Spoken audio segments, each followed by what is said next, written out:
Chers lecteurs, bonjour. Le coronavirus Covid-19 provoque actuellement une certaine panique. Il y a des morts. Des mesures draconiennes sont prises pour tenter de limiter la contagion. De nombreux événements où la foule se serait massée sont annulés. C'est un bon moment pour se poser une question. Un tel virus pourrait-il vraiment mettre en danger l'humanité ? Il se trouve qu'au moment de rédiger Le Survivant solitaire, je m'étais intéressé à la question. Il fallait en effet que mon roman, bien que d'anticipation, soit un peu crédible. Rappelons rapidement le propos de mon roman Le Survivant solitaire. On suit tout d'abord les mésaventures d'un néandertalien, dernier survivant de sa tribu, qui va finir congelé dans un lac de Sibérie. Puis, à notre époque, nous retrouvons un individu qui est le seul humain survivant, d'où le titre du roman, dans une ville moderne, après une épidémie qui a exterminé toute la population, à une exception près.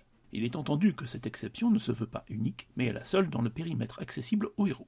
L'origine de l'épidémie, c'est bien sûr le fameux néandertalien qui s'est retrouvé décongelé. Le massacre de l'humanité, ou sa conversion en monstre, par une maladie, est un grand standard de l'anticipation ou de la science-fiction.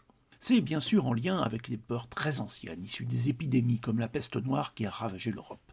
En général, cependant, il y aura une dimension politique et l'épidémie sera une métaphore, de Rhinocéros de Jean Ionesco à Je suis une légende de Richard Matheson. Au cinéma, on a eu droit à l'Armée des 12 singes, comme à la saga Resident Evil. Parfois, le massacre est tout sauf un accident, par exemple dans Le Parfum d'Adam, roman de Jean-Christophe Ruffin.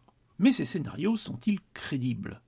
Dans Le Parfum d'Adam, le massacre voulu par des terroristes est voulu limité. Dans la saga Resident Evil, la contamination initiale par un virus fabriqué est accidentelle.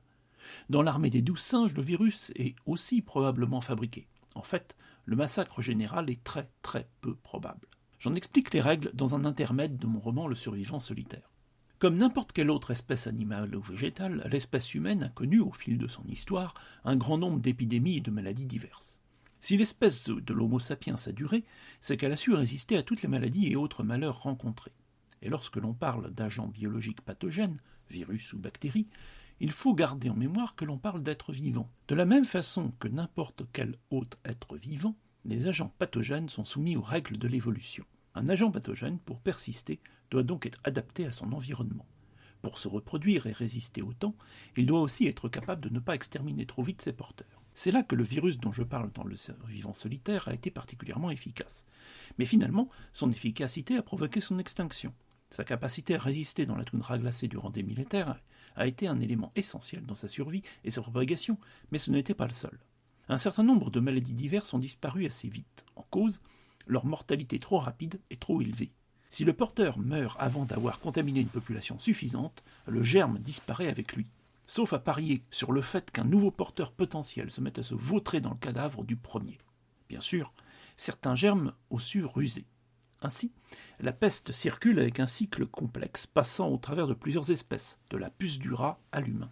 Quand une espèce est disparue, il suffit de confier son destin à une espèce porteur sain et d'attendre. Le facteur essentiel du succès de l'agent pathogène en cause dans Le Survivant solitaire est son incubation.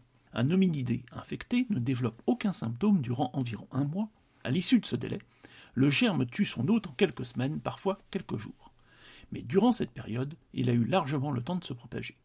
Comme pour toute maladie infectieuse, il existe, pour diverses raisons, des individus résistants. Ces individus sont nécessaires à la survie de l'agent pathogène, car ils deviennent des porteurs sains, donc des réservoirs d'une future épidémie. Le Covid-19 a une incubation longue avec capacité à se propager durant cette période. C'est donc un bon candidat à une génération de panique. Mais il est très peu mortel. Et surtout, il ne résiste pas à l'air libre. Donc, au final, c'est un très mauvais candidat pour exterminer l'humanité. Par contre, il faut noter que la panique autour de ce virus a provoqué une baisse drastique de l'activité polluante humaine. Ce virus pourrait donc bien nous montrer comment changer nos modes de vie et ainsi sauver l'humanité. Je vous renvoie à ce sujet à un billet précédent, ce n'est pas encore la fin du monde. D'ici la fin du monde, ma foi, vous pourrez toujours trouver quelques heures pour lire Le Survivant solitaire afin d'apprendre 2 ou 3 petites choses utiles à connaître en cas d'épidémie mondiale.